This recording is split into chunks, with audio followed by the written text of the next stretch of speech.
yun mga lods, meron naman tayong PCX 160 dito na aayusin. So yun, ito siya mga lods. Yan, GBT lang baon. So yun mga lods, i-share natin yung problema nito. So yung problema nito mga lods, sabi ng customer natin ay umandar naman siya, kaso wala siyang persa pag i-revolution mo siya mga lods. So yun, i-share ko na yung problema nito mga lods. Ito pala yung kanyang spark plug. So yun, makikita nyo dyan sa loob, meron siyang kalawang, saka meron tubig.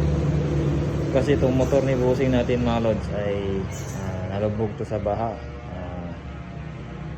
Siguro sa pasyal-pasyal nila, sumubok to sa baha mga lods. So yung tubig hanggang dito mga lods yung tubig. Buti na lang di inabot yung i-cleaner kasi yung tubig dito lang sa may gilid. So ito lang pala yung problema niya mga lods. So yan, yung kalawang sa loob. So yan yung kasama ko mga lods.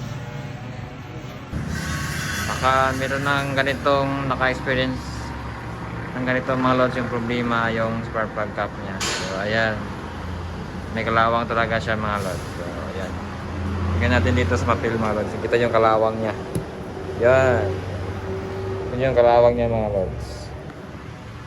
So yun, kahit anong motor basta malubog sa baha yung kanyang spark plug cap, papasok talaga yung tubig dito mga lods, kasi yung kurente lalabas dito, kaya nag-grounded siya, kaya wala siyang persa pag i-revolution mo siya mga lods.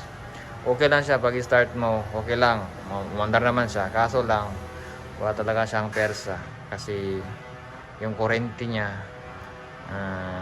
kahit saan dito pupunta yung kurente niya, kaya siya nag-grounded.